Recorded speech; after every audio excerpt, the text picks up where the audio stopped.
And I think having this small community where you feel like you're making some type of change, even if it's just local, I think that gives me a lot of energy and some hope.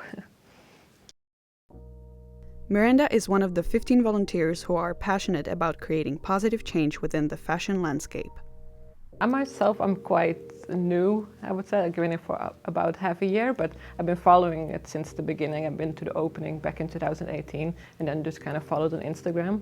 And in the beginning, it really started just as people that knew each other just sharing closets. And now it just grew out to a bigger concept. Miranda is from the Netherlands and holds a bachelor's degree in fashion design, where she finds particular interest in fashion sustainability. For me personally, I'm a volunteer because I've been kind of on a journey of consuming less and being more responsible with my purchases. But that came with buying less, but then I really missed just experimenting with clothing and having fun with clothing. The Clothing Club is a clothing exchange organization based in Aarhus, which focuses on fashion sustainability.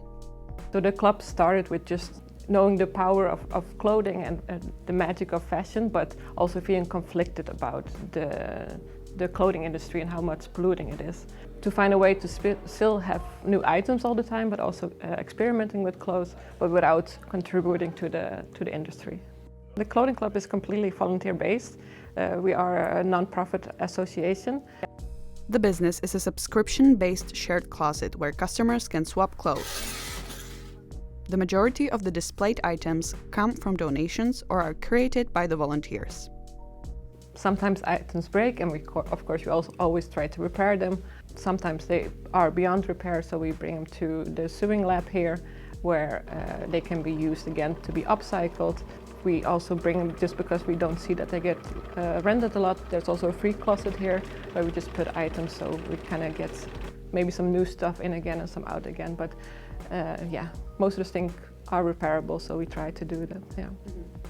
Miranda and her team wish to continue their efforts of introducing alternative ways of consumption that deters people from fast fashion chains. My biggest concern is like online retailers as Shein, that they grow so fast and their items are so cheap. There's almost no competition going from any other brand. Learning things about that kind of makes you feel powerless.